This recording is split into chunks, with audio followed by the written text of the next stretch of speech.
Dice: bendice alma mía a Jehová, y bendiga todo mi ser su santo nombre. Bendice alma mía a Jehová, y no olvides ninguno de sus beneficios.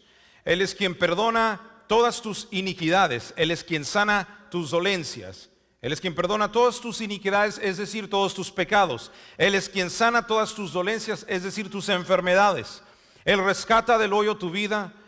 Él que te corona de favores y misericordias, el que sacia de bien tu boca, de modo que te rejuvenezcas como el águila. Vamos a orar. Padre, gracias por tu palabra, gracias por tu fidelidad.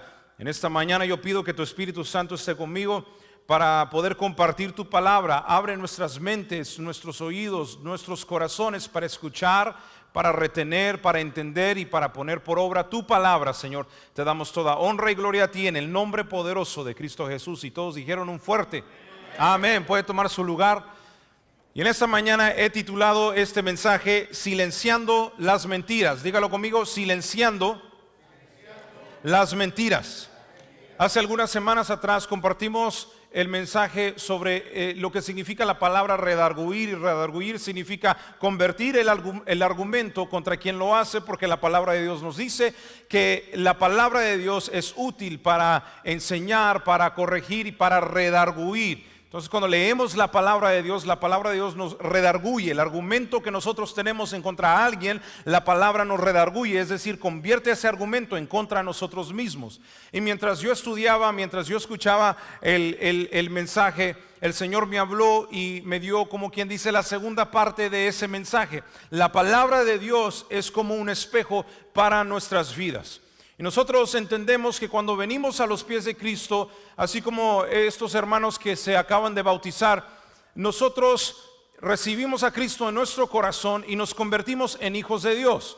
Hay una diferencia, hay dos tipos de personas en esta vida. Está la creación de Dios y están los hijos de Dios. No todos son hijos de Dios, pero sí todos somos creación de Dios. Por eso en Juan capítulo 1 la palabra de Dios dice específicamente, dice: a los suyos vino y los suyos no le recibieron, mas a todos aquellos que sí le recibieron, a esos, dice en español, les dio la potestad de ser llamados hijos de Dios. ¿Qué significa la palabra potestad? Les dio el derecho, les dio la autoridad de ser llamados hijos de Dios. ¿Sabe qué significa eso? Que aquel que ha recibido a Cristo en su corazón tiene el derecho de llamarse hijo de Dios, tiene la autoridad de ser llamado hijo, hija de Dios. De allí, si no has creído en Jesús, eres creación de Dios, y todos estuvimos allí en un momento de nuestra vida. Pero viene la segunda parte: creer en Jesús, y no solamente eso, sino recibirle. Y cuando tú le recibes, te conviertes en un hijo de Dios. Cuando nosotros somos hijos de Dios, nosotros nos damos cuenta que ya la vida no es igual y mejora la vida con Jesús. Vivimos una vida llena de bendiciones y una vida de victoria asegurada a través de Cristo en nuestras vidas. Ya no tenemos que caminar solos, ya no tenemos las mismas preocupaciones que todos los demás. Ya no peleamos esta batalla de la vida igual que todos los demás. Puede que sí venga una preocupación, pero yo tengo escrito en mi Biblia que dice: no os afanéis, no te preocupes por nada de mañana, porque Dios tiene el futuro, lo tiene en sus manos. Hay gente que se preocupa por el mañana. ¿Qué va a pasar con el gobierno? ¿Qué va a pasar con mi trabajo? ¿Qué va a pasar con mi familia? No hay que preocuparse por nada de eso, porque el que ha depositado su confianza en Cristo, el que es hijo de Dios, esa persona tiene la plena confianza que todo estará bien. ¿Por qué? Porque es una promesa de Dios en su palabra. Y asimismo nosotros encontramos diferentes características de lo que es vivir como hijo de Dios. Podemos vivir en libertad. ¿Qué significa eso? Significa vivir libres de toda culpabilidad, de toda vergüenza que puede venir por medio de Satanás a través del pecado. Significa que podemos vivir en libertad, es decir, ya no tengo que yo acarrear con las cosas del pasado, con los traumas de ayer, con las heridas del ayer, con las dolencias de ayer, con las enfermedades que han venido a través del pecado a este mundo. Tengo libertad de todo eso, porque es lo que su palabra dice. Pero hay 4 cosas que me llaman la atención y quiero ir algo rápido. Pero cuando yo hablo con las personas, nos damos cuenta, estas 4 cosas son cosas que siempre salen a relucir. Cuando hablamos de lo que es ser un hijo de Dios, todos tenemos en claro, es que tenemos herencia la vida eterna, ¿sí o no? La palabra de Dios dice que en Juan, 1 Juan 5:11 dice, y este es el testimonio, que Dios nos ha dado vida eterna, y esta vida está en su Hijo. Tenemos la seguridad de la salvación porque somos hijos de Dios. Número 2, leemos la palabra y todos los que estamos aquí nos damos cuenta que tenemos una identidad nueva en Cristo. Por eso la palabra de Dios dice que todas las cosas son hechas nuevas. Somos nuevas criaturas en Él, ¿verdad que sí? Lo hemos escuchado, lo hemos repetido, lo hemos hablado. Número 3, tenemos poder y autoridad por medio de Cristo y su Espíritu Santo para orar por los enfermos y echar fuera demonios. Lo dice Marcos capítulo 16. Y estas señales seguirán a los que creen. Tú no tienes que ni buscar las señales te buscan a ti porque tú crees, porque eres hijo de Dios. ¿Cuántas veces lo hemos hablado? ¿Sí o no? Lo hemos hablado, su palabra lo dice. Y número 4, ¿cuál es esta característica que vemos en los hijos de Dios? Todos lo sabemos, lo hemos hablado, lo hemos compartido. Es que somos perdonados. La palabra de Dios nos dice en 1 Juan capítulo 1 verso 9, si confesamos nuestros pecados, Él es fiel y justo para perdonar nuestros pecados y para limpiarnos de toda maldad. Eso dice su palabra. Pero ¿sabe qué es muy interesante? Que aunque todos nosotros sabemos eso, hay muy pocas personas que lo creen. Porque conocer sobre un tema no es lo mismo que creerlo. Tener la información de un tema no es lo mismo que creerlo. Y muchos de nosotros, de los que estamos aquí, hemos conocido sobre estos 4 temas, pero muy pocos lo han creído. ¿Por qué? Yo me hago la pregunta, si esto es lo que es ser hijo de Dios, ¿por qué entonces hay personas? Si ser hijo de Dios es saber que yo tengo la salvación asegurada, que yo tengo herencia de la vida eterna, entonces ¿por qué hay personas que todavía dudan de su salvación? ¿Por qué hay personas que todavía no se sienten salvos? Sienten como que tengo que hacer más cosas para ganarme la salvación, cuando la palabra de Dios me dice que la salvación es por fe. Yo creo en el Señor y he recibido la salvación. Y si ser hijo de Dios es tener nueva identidad en Cristo, ¿por qué es que todavía hay cristianos que dicen, yo así nací, yo así soy y así voy a morir? ¿No se supone que cuando somos hijos de Dios llega una nueva identidad? ¿Todas las cosas son hechas nuevas? ¿No se supone que recibimos una nueva identidad en Cristo? ¿Por qué entonces hablamos como hablábamos antes? ¿Por qué entonces creemos como creíamos antes? Si ser hijo de Dios es saber que tenemos el poder y la autoridad a través de Cristo y su Espíritu Santo para orar por los enfermos, para echar fuera demonios, para orar por nosotros mismos, ¿por qué hay cristianos que todavía no creen que son suficientemente santos que Dios los va a escuchar? Hermano, escuché por allá que hay un endemoniado, llamémosle al pastor. Hermano, yo tengo una enfermedad, llamémosle al líder, llamémosle a otra persona. ¿Por qué? Porque el cristiano, aunque sabe todas estas verdades, no las ha creído. Y por último, que es donde muchos batallan y hemos batallado en el pasado, la palabra de Dios me dice que nosotros somos perdonados. ¿Por qué entonces hay cristianos que todavía dudan del perdón de Dios? ¿Por qué hay cristianos que dicen en su corazón, es que no siento que soy perdonado todavía, es que fracasé, es que cometí un error y no me siento perdonado por Dios todavía? Es que no es por sentir, la palabra de Dios me asegura que hemos sido perdonados por medio del sacrificio de Jesús. Pero te voy a explicar una cosa. ¿Quién es o qué es lo que nos causa a nosotros dudar de las verdades de la palabra de Dios? ¿Qué es o quién es lo que nos causa dudar de lo que Dios quiere para nuestras vidas? Esa respuesta la encontramos en Juan en el capítulo 10, verso 10. Dice, pero el ladrón vino para matar, robar y destruir. Vino para matar todo deseo que hay en ti para acercarte a Dios. Vino para robar esos sueños y esos planes que tú tenías para servir a Dios. Vino para destruir la palabra de Dios que ha sido sembrada en ti, que tú has escuchado. Esa semilla vino para destruir, para que no produzca fruto en tu vida. Esa es la característica del ladrón. Esa es la naturaleza de Satanás. Pero ¿cómo es que Satanás lo hace? Es muy sencillo. Es a través del pecado. ¿Qué es lo que detiene al hombre a acercarse a Jesús? el pecado y la culpa. El pecado y la culpabilidad. ¿Qué es lo que hace eso? Te hace alejarte de Dios. Y hay personas que pueden sentirse indignas debido a sus errores, debido a sus pecados que ha cometido, creyendo que necesitan limpiar sus vidas antes de acercarse a Jesús. Si no me cree, ¿cuántas veces de pronto usted fue uno de esos o ha invitado a las personas a la iglesia y les pregunta, vamos a la iglesia? Les dice, vamos a la iglesia. ¿Qué es lo que responden? No, si yo llego ahí, eso se quema. Si yo llego ahí, va a caer un trueno, un relámpago del cielo. Porque no, y todavía dicen de sus familiares, ahorita que se bautice, esas aguas se van a convertir negras, porque no se ha limpiado suficientemente. Y entonces hay gente que tiene esa manera de pensar. Pero ¿dónde es que viene esa manera de pensar? Esa manera de pensar viene del mismo Satanás, tu enemigo y mi enemigo. Y Satanás, nos dice la palabra de Dios, que eres el padre de mentira.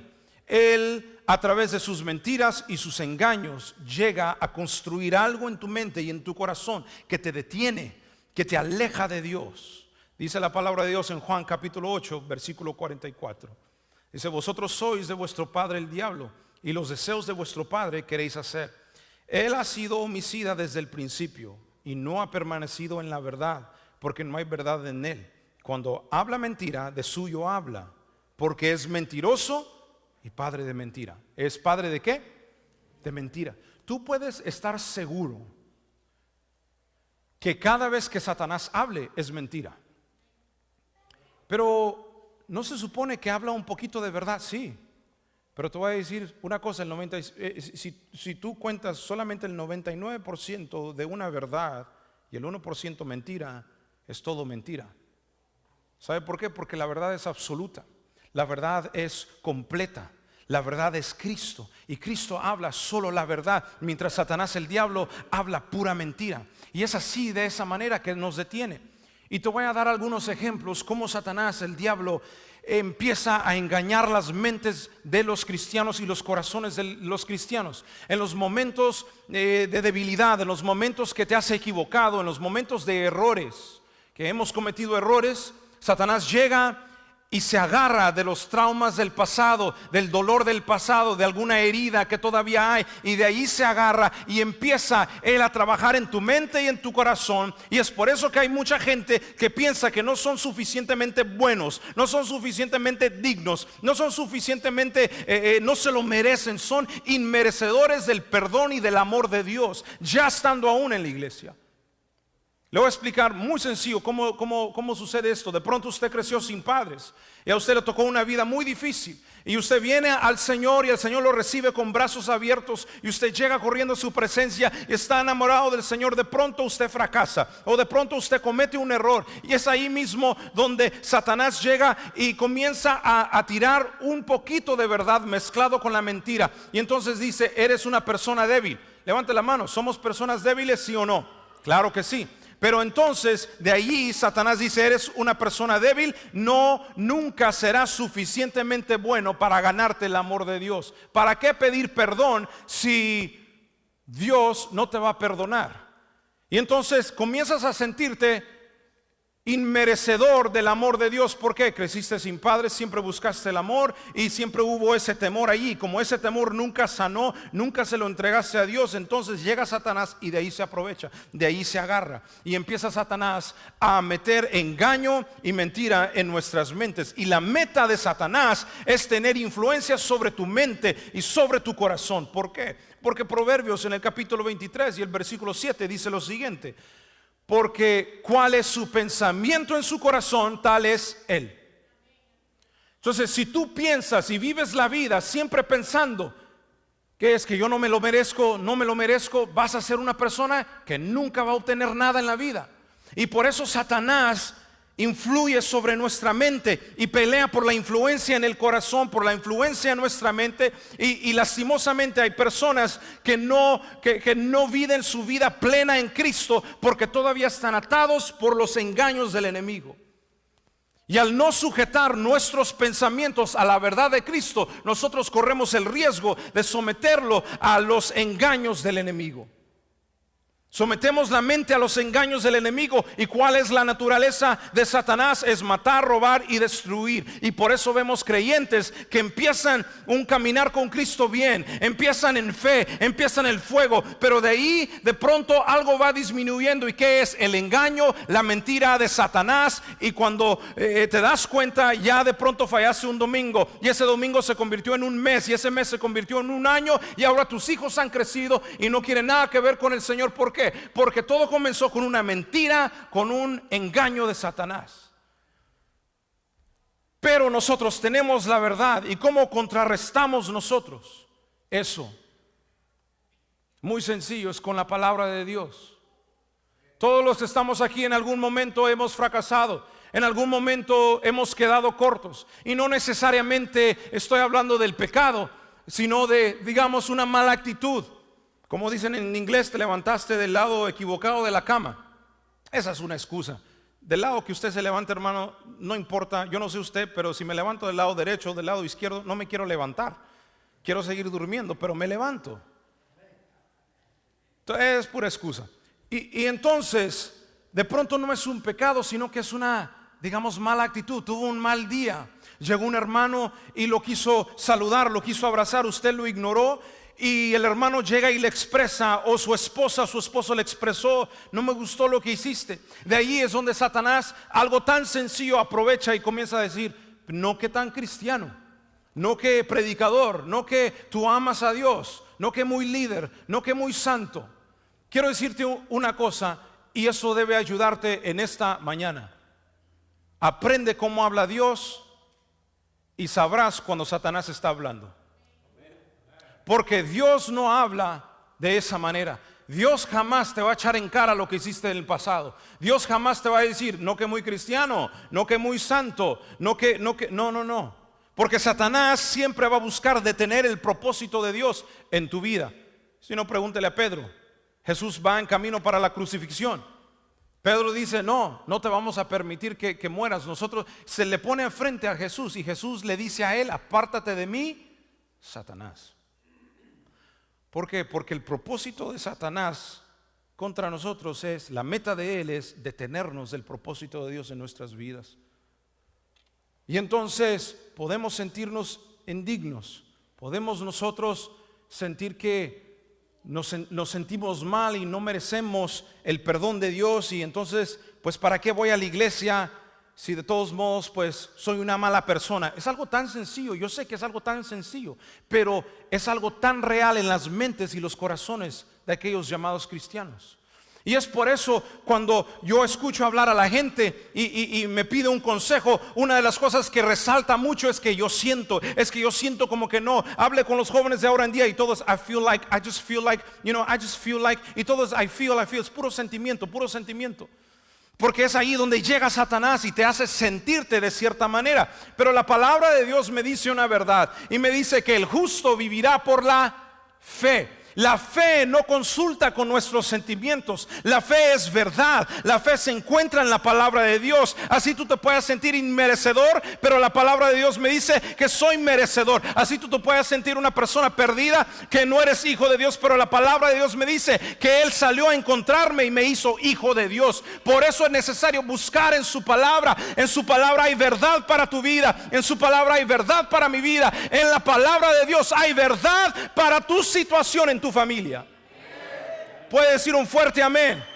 Y entonces, ¿cómo uno pelea? ¿Cómo uno lucha en contra de las mentiras y los engaños de Satanás? Muy sencillo, es a través de la fe y confianza en Cristo. Pero ¿qué hago si no tengo fe? ¿Qué hace uno si la fe está flaqueando? Porque no todos los días uno se siente el gran hombre de Dios. Porque no todos los días uno se siente como que puede echar fuera un demonio. No todos los días uno se siente como que puede orar por el enfermo y que va a ser sano. Pero es por fe. Le voy a decir una cosa. Han habido ocasiones que yo he orado por los enfermos, y los momentos que yo me siento con, digamos, menos poder, como que el tanque está en vacío, está en de échame, porque como que uno ¿verdad? Se siente como que de lo más bajo. Y he orado por los enfermos han sanado. ¿Sabe por qué? Porque no depende de mí. Los resultados dependen de Dios. Él es quien hace la obra. Entonces, ¿qué hago si estoy flaqueando en fe? Leo la palabra de Dios. ¿Por qué? Porque la palabra de Dios me dice que la fe viene por el oír y el oír la palabra de Dios. Eso se llama fe. ¿Qué es fe? Fe demuestra la realidad de lo que esperamos. La fe es la evidencia de las cosas que nosotros no podemos ver. Yo no puedo ver que soy perdonado, pero yo tengo fe que sí soy perdonado. No siento que soy perdonado, pero yo sé que soy perdonado. ¿Por qué? Porque es fe. Cuando tú le echas fe a tu vida, es más fácil creerle a Dios, a su palabra. Cuando tú le echas fe a la vida de tu familia, a mi vida, a tu corazón, es más fácil creer que Dios puede hacer las cosas, porque no depende de mí, no depende de mi poder, depende del poder sobrenatural de nuestro Dios. Por eso échale fe, y solo de esa manera tú vas a lograr a silenciar las mentiras de Satanás sobre tu vida. Hebreos dice lo siguiente en el capítulo 12, dice: por tanto nosotros también, teniendo el derredor nuestro tan grande nube de testigos, despojémonos, diga conmigo, despojémonos de todo peso del pecado que nos asedia y corramos con paciencia la carrera que tenemos por delante. Corramos con paciencia la carrera que ¿qué? Tenemos por delante. La palabra de Dios dice: despojémonos, desechemos todo peso del pecado. Porque ¿qué es lo que hace el pecado? Nota bien que no dice el pecado, sino que dice el peso del pecado. ¿Por qué? Porque el pecado lleva consigo mismo un peso. ¿Cuál es ese peso? La culpabilidad. No te sientes suficientemente bueno. ¿Para qué voy a levantar las manos si me siento como hipócrita? ¿Para qué voy a orar si Dios, Él no quiere hablar conmigo? Yo ya le he fallado demasiadas veces. Ya tengo 20 años en el Evangelio. Ya tengo 2 años en el Evangelio. Ya es para que supiera hacer las cosas mejor. Ese es el peso que lleva consigo mismo el pecado. El que practica el pecado se llena de peso. Es como una mochila y tú le vas echando peso a tal punto que te detiene. Y la palabra de Dios dice: deshazte de eso, desecha eso. Eso me deja saber a mí que depende de ti, depende de mí, que yo me deshaga de esa culpabilidad. Eso significa que hay personas que, así como esta botella de agua, viven cargando el peso del pecado, la culpabilidad, el dolor, una mentalidad de víctima. No, hermano, es que Dios a mí no me escucha. Mejor usted ore por... No, deshazte de eso. Así como yo me puedo deshacer de esta botella de agua, así usted se puede deshacer de la culpabilidad. Y la palabra de Dios me dice: despojémonos, deshazte del pecado que nos asedie. ¿Qué significa esa palabra, el pecado que nos asedie?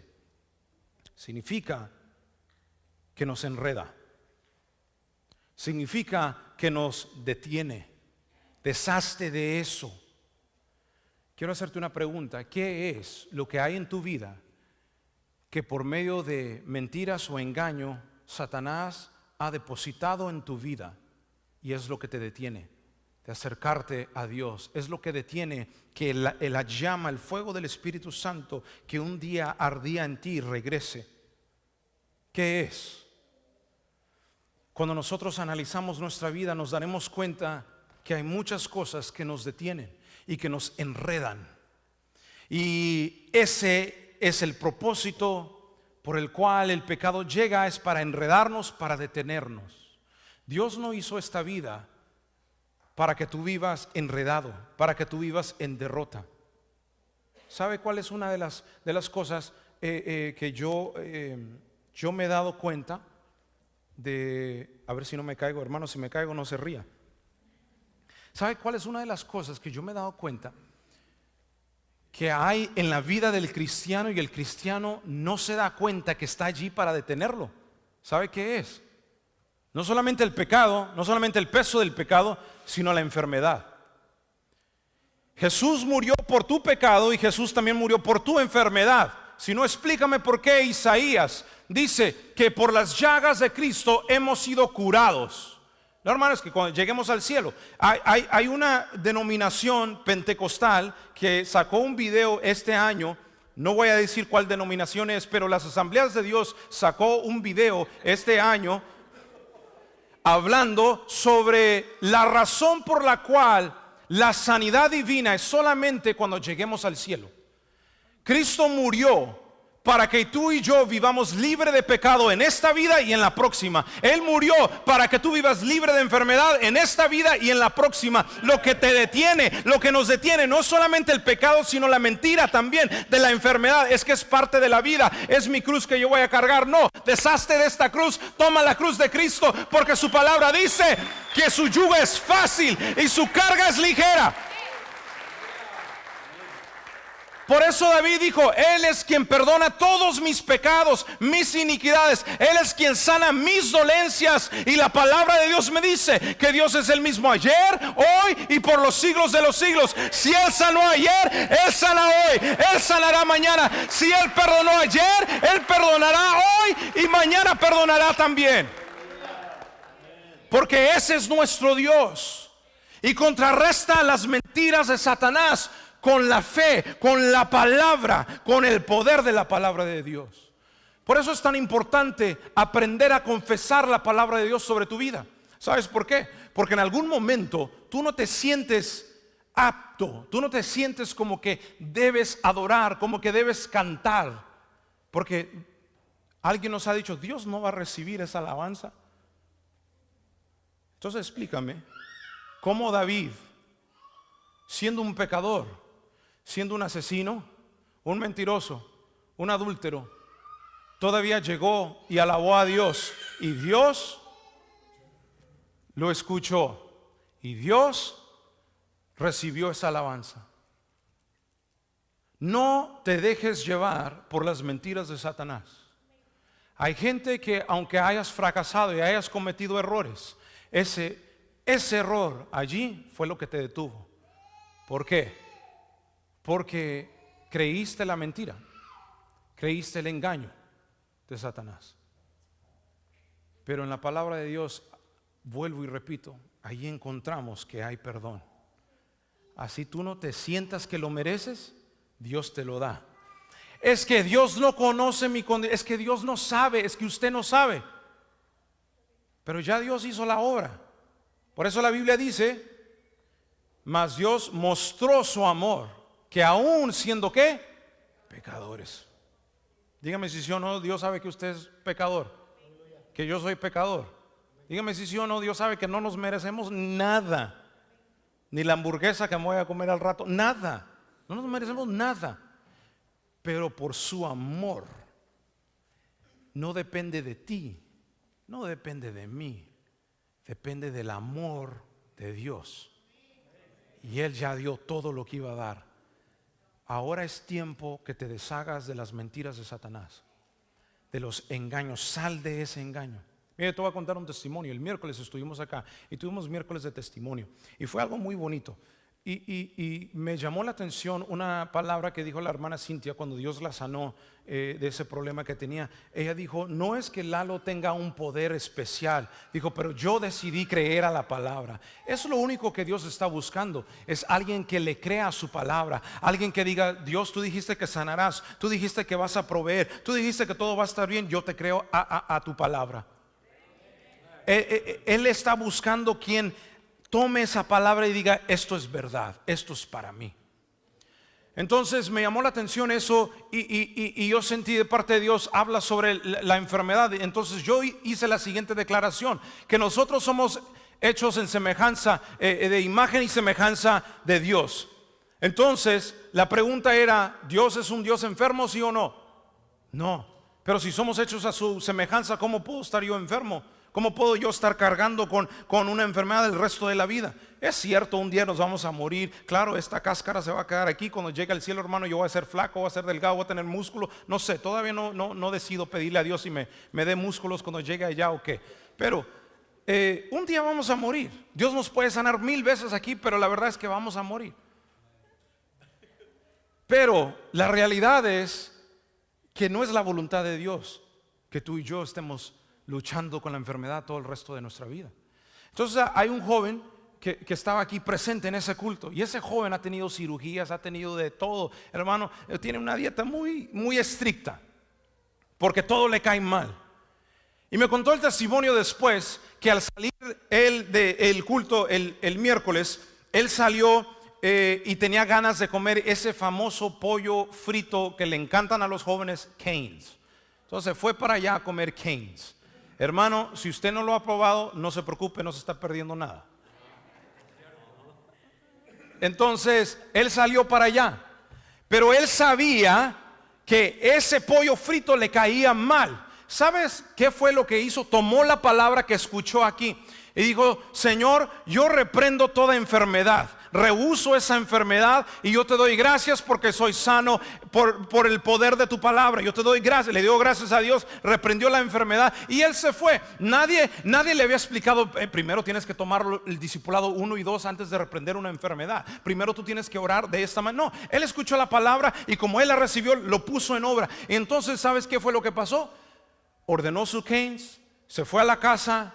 Todos estaban esperando con la segunda parte del testimonio. Y desperté a medianoche y vomité y no nada. Dijo: yo comí, me fui a dormir, dormí toda la noche, desperté en la mañana y lo que antes me afectaba el cuerpo, ahora ya no me afecta. ¿Sabes por qué? Porque ese es el poder de Dios sobre sus hijos. Esa es la protección de Dios sobre sus hijos. Pero falta quien lo crea. Falta quien diga: esta es tu palabra, Señor. Esta palabra es para mí. Tu palabra dice que tengo salud en ti. Eso es para mí. La palabra de Dios dice que hay perdón para tu vida, hay restauración para tu vida. Y cree, toma esa palabra y no te dejes engañar por las mentiras de Satanás. Aprende a confesar la palabra de Dios sobre tu vida. Esto lo vemos en la palabra de Dios. Lo vamos a ver un poquito más adelante. Voy rápido. Vemos la palabra de Dios en Hechos. Vamos a Hechos rápidamente. Hechos en el capítulo 13. Hechos capítulo 13, versículo 22. Mira lo que dice la palabra de Dios aquí. ¿Ya lo tiene? Dice: quitado se levantó por rey, les levantó por rey a David, de quien dio también testimonio diciendo: he hallado a David, hijo de Isaí, varón conforme mi corazón, quien hará todo lo que yo quiero. Lo hemos escuchado miles de veces. David era un hombre conforme al corazón de Jehová. Sí, David era un hombre conforme al corazón de Jehová. Pero ¿qué significaba eso? ¿Por qué es que se dice de David que era un hombre conforme al corazón de Jehová? Si David pecó, si David adulteró, si David mintió, ¿por qué es que la palabra de Dios hace esa declaración? ¿Sabes por qué? Porque cuando la palabra de Dios dice que él era un hombre conforme al corazón de Jehová, no significa que tenía el corazón de Jehová. En inglés dice lo siguiente: he was a man after God's own heart. Era un hombre que iba tras el corazón de Dios. ¿Qué es eso? ¿Qué significa eso? Era un hombre que trataba día a día enamorar el corazón de Jehová. Eso es lo que significa. Que era un hombre que toda su vida, su meta fue enamorar el corazón de Jehová. Si no me cree, ahorita lo vamos a ver. Le voy a resumir la historia. Él ve a una mujer que no es su esposa, la toma, duerme con ella. Ella ya es casada y comete adulterio. Esa mujer, Betsabé, queda embarazada. Entonces él llama a Urías, que es el esposo de Betsabé, lo llama y dice: ven para que estés con tu mujer. Urías, aún en su borrachera, a pesar de todo, él no quiso entrar a dormir con su esposa Betsabé. ¿Por qué? Porque él decía: mis hombres están en el campo de batalla y ellos están allá, no es justo que estén peleando y yo esté aquí. Entonces él durmió afuera. Entonces David se inventó otro plan. Dijo: bueno, voy a escribir una carta. Escribió una carta para que cuando Urías regresara al campo de batalla, el ejército se hiciera para atrás, en el momento más fuerte retrocediera y así Urías caería muerto. Y dicho y hecho, y así fue. Entonces David pecó. Pero en el capítulo 12 de segunda de Samuel nosotros encontramos algo muy interesante, que el profeta Natán se acerca con David y va con David y le dice: David, ven, tengo que contarte una historia.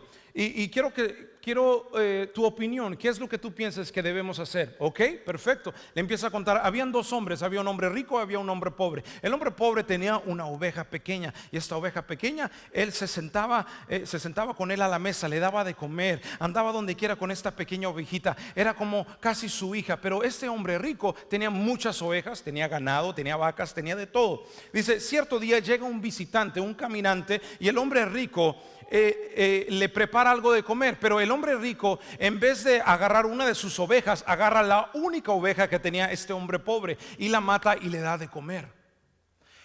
David, mi rey, ¿tú qué opinas? ¿Qué se merece tal hombre? David, indignado y molesto, dice, ese hombre merece la muerte.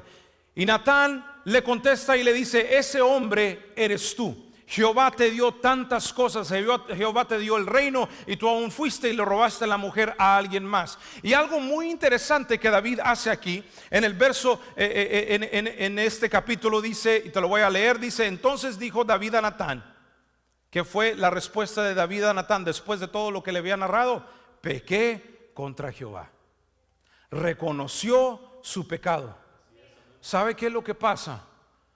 Que a veces, por las mentiras y los engaños de Satanás, cuando hemos fracasado, o de pronto aún no es ni un pecado, sino que es un error, es algo que hicimos equivocadamente, nos sentimos mal, pero por el orgullo, el egoísmo que llevamos por dentro, rehusamos reconocer ese pecado. Y David no dijo nada. David dijo, es cierto, yo pequé contra Jehová. Pero mira la respuesta del profeta Natán. La respuesta del profeta Natán dice aquí, Jehová también ha remitido tu pecado, no morirás. En la Nueva Traducción Viviente dice, sí, pero el Señor te ha perdonado y no morirás por este pecado. David sabía cómo enamorar el corazón de Jehová, y por esa razón es que él llegó a conocer a Jehová y conoció que su amor es inagotable, conoció el perdón, la misericordia de Jehová. Entonces, cuando él recibe esta noticia, después de esta conversación con el profeta le dice, tu hijo va a morir. Entonces, cuando su hijo nace, está enfermo. ¿Cuál es la respuesta de David? Él se encierra por 7 días, no come, se encerró. Todos se preguntaban, ¿qué estará haciendo? ¿Qué estará haciendo? Y te voy a leer desde el versículo 19 del capítulo 12. Dice, mas David, viendo a sus siervos hablar entre sí, David miraba a sus siervos que hablaban. Él llega y les pregunta, dice, ¿ha muerto el niño, así como Jehová lo había dicho? Ellos le respondieron, ha muerto. Entonces David se levantó de la tierra, se lavó y se ungió y cambió sus ropas y entró a la casa de Jehová y adoró. ¿Qué fue lo que hizo? Después de esos 7 días que no comía, su hijo se murió. Y cuando se dio cuenta que se murió, se levantó, se bañó, se echó su loción. ¿Y a dónde se fue? Se fue a comer. Se fue al templo, ¿a qué? A adorar. Porque David entendía que nuestra adoración y su adoración conmovía el corazón de Jehová. Y es algo muy interesante. Lo que pasa aquí es que los siervos, en el versículo 21 dice, y le dijeron sus siervos, ¿qué es esto que has hecho por el niño? Viviendo aún, ayunabas y llorabas, y ahora muerto él te levantas y comes pan.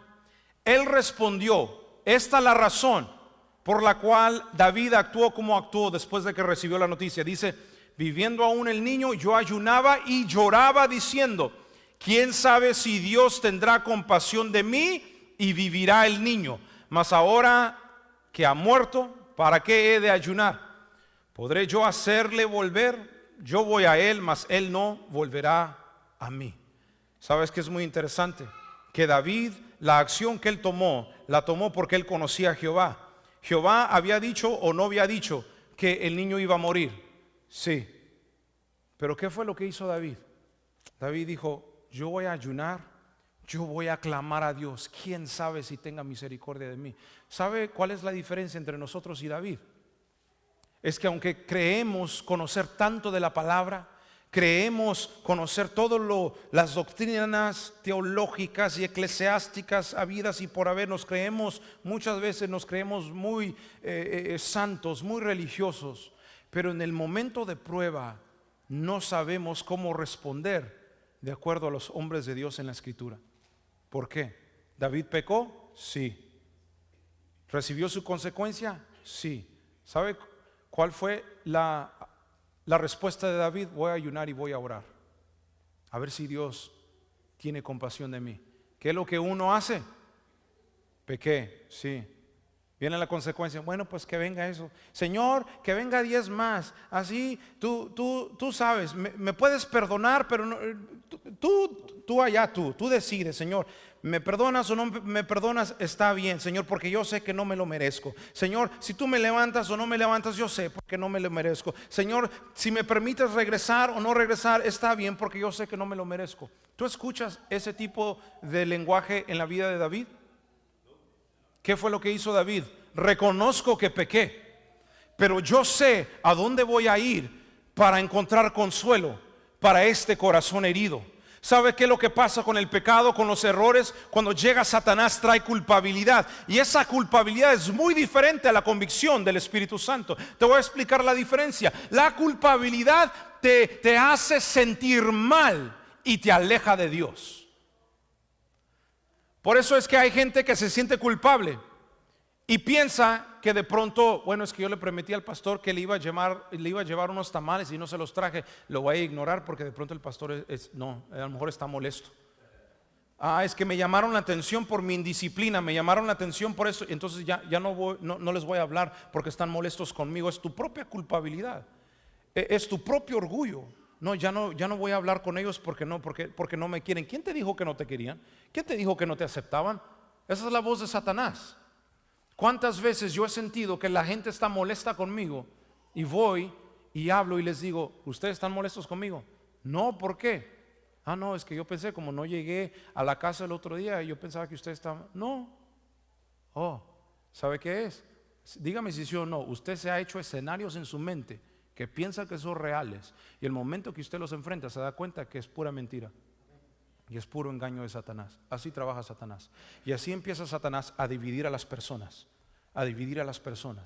Por eso es importante que usted tome tiempo para conocer a las personas, a la persona que tiene enfrente, que usted tiene atrás y a los lados. Conózcalo, porque así no se le mete, iba a decir el demonio, pero eso escucha muy feo, pero así no se le mete el demonio a alguien y le empieza a hablar mal de la otra persona, y usted, porque se cree todo, cree que la novela de Chespirito era basada en vida real, usted cree todo, usted dice, no, sí, cierto, es que el hermano me dijo, y es puro engaño y mentira de Satanás. Entonces la culpabilidad te va alejando de Dios, mientras que la convicción del Espíritu Santo no te hace sentir mal, te deja saber lo que hiciste mal, pero te acerca a Dios, te acerca a la restauración. ¿Puede decir amén? Voy a contar esta historia como en 30 segundos. En el 2010, octubre 10 del 2010, 10, me acuerdo muy bien. Yo recuerdo que había algo dentro de mí que decía, tú tienes que confesar tu pecado, tienes que buscar una autoridad. Busqué a mi mentor en ese tiempo que yo vivía en Dallas. Entonces él me dijo, ve y habla con tu papá, porque él era tu pastor en ese entonces. Yo obviamente joven de 20 y tantos años, más delgado todavía y más guapo, no tenía tantas arrugas, no había ojeras. Hermano, usted se puede imaginar una belleza de modelo que yo era en esos años. Entonces yo dije, ¿cómo puede una persona como yo ir y confesar mi pecado a mi pastor? Me dijo, él fue tu autoridad durante ese tiempo, tienes que ir con él. Y yo buscaba la manera de zafarme para que ellos siguieran pensando que yo era el bellísimo modelo, hijo santo de Dios, casi ángel.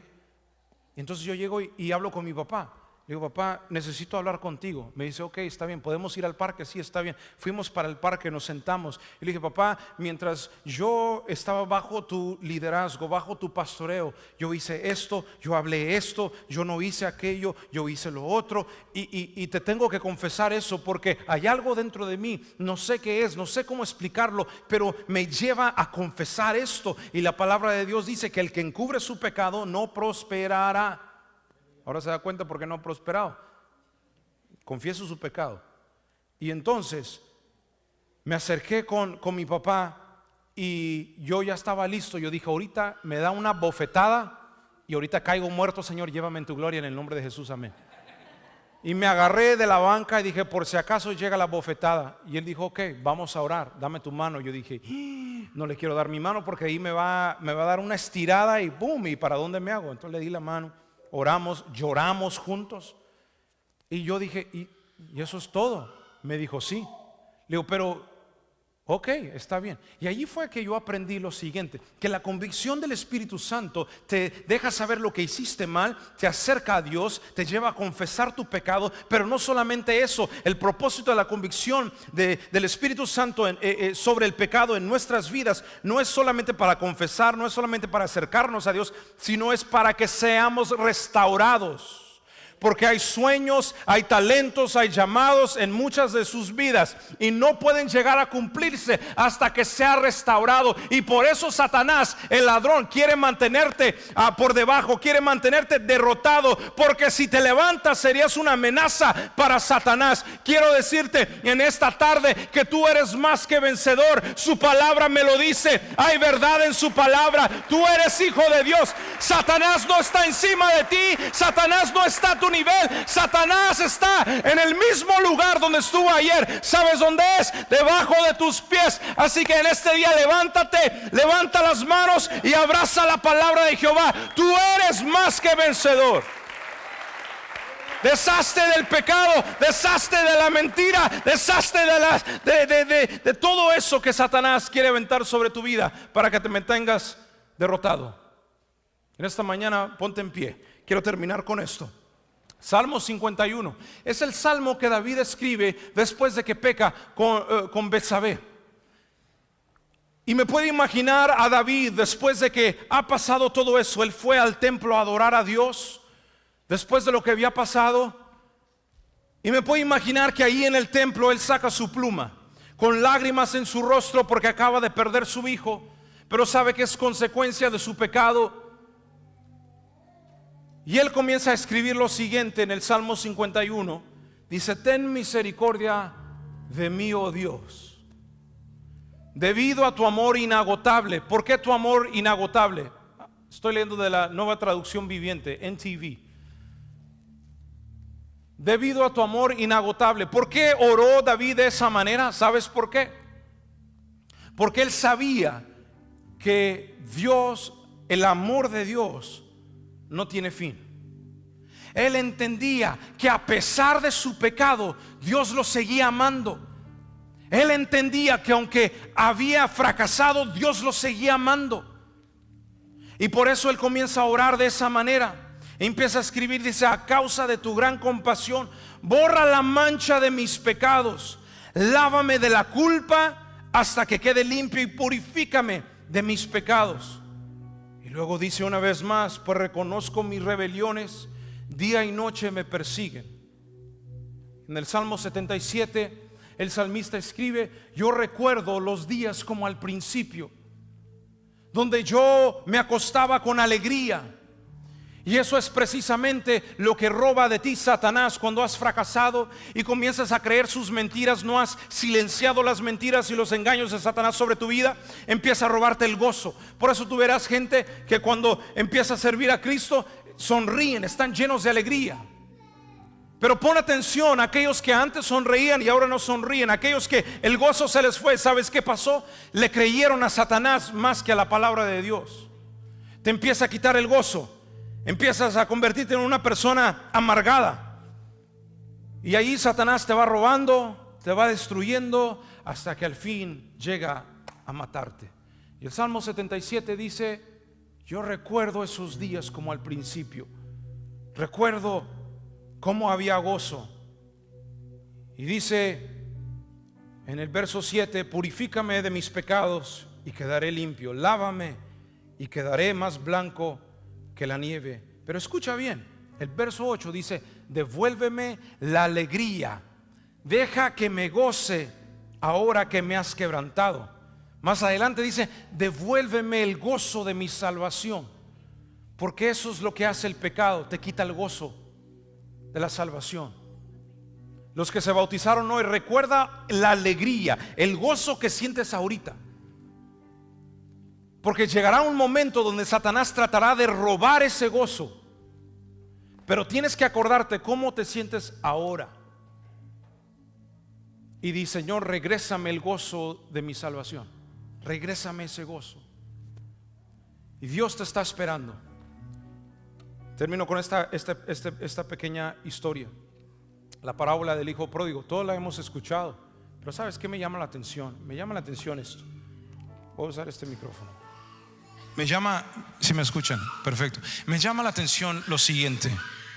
Y es que en la parábola del hijo pródigo, el hijo pródigo sale y el padre lo sigue esperando, ¿sí o no? Lo sigue esperando.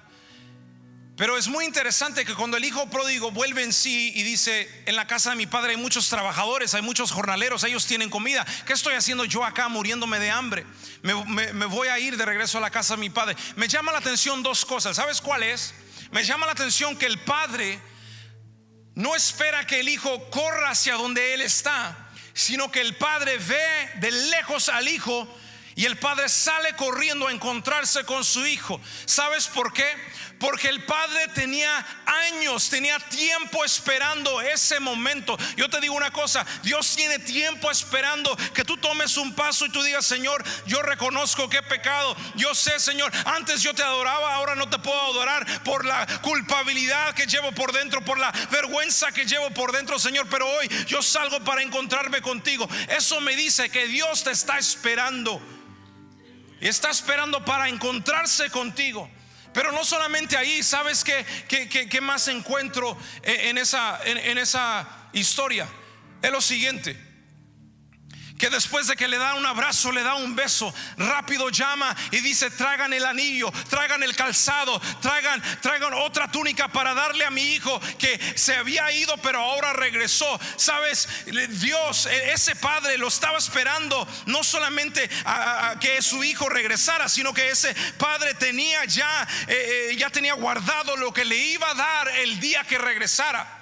Y la mentira y el engaño de Satanás es que Dios un día te llamó, pero ese llamado ya no está vigente. La mentira de Satanás es que Dios te quería bendecir, pero porque te apartaste, ya esas bendiciones ya no existen. No, así como el padre al hijo pródigo le dio el anillo, le dio el calzado, le dio una nueva túnica, yo te quiero decir: todavía hay planes que Dios tiene para con tu vida. Todavía hay un llamado sobre tu vida. Todavía Dios te quiere bendecir. Dios quiere lo mejor para sus hijos. Si nuestros padres terrenales nos dan buenos regalos, imagínate los regalos, las bendiciones de nuestro Padre Celestial. Y yo te quiero decir: hay espacio todavía para ti a la mesa, y Dios quiere sentarse contigo y compartir contigo. Todavía hay planes que Dios tiene para tu familia, que tiene para tu vida, y los quiere cumplir. Recuerda esto: el perdón de Dios para sus hijos no es un sentimiento. El perdón de Dios para sus hijos es una verdad. Es una verdad que yo debo creer. Así no te sientas perdonado, pues sabes que Satanás, no me siento perdonado, pero yo sé, porque su palabra es verdad y su palabra me dice que yo soy perdonado, que yo soy hijo de Dios. Y levanta la mano en esta mañana. Yo quiero que levantes la mano en esta mañana y dile: Señor, yo te doy gracias por tu perdón. Yo te doy gracias, Señor, porque yo soy perdonado. Yo te doy gracias, Señor, porque soy redimido. Yo te doy gracias, Señor, porque no merezco otra oportunidad, pero tú me das otra oportunidad. Porque no merezco tu amor, pero tú me amas y tú quieres estar conmigo. Tú quieres, Señor, verme restaurado. Tú quieres ver mi familia prosperar. Tú quieres verme prosperar.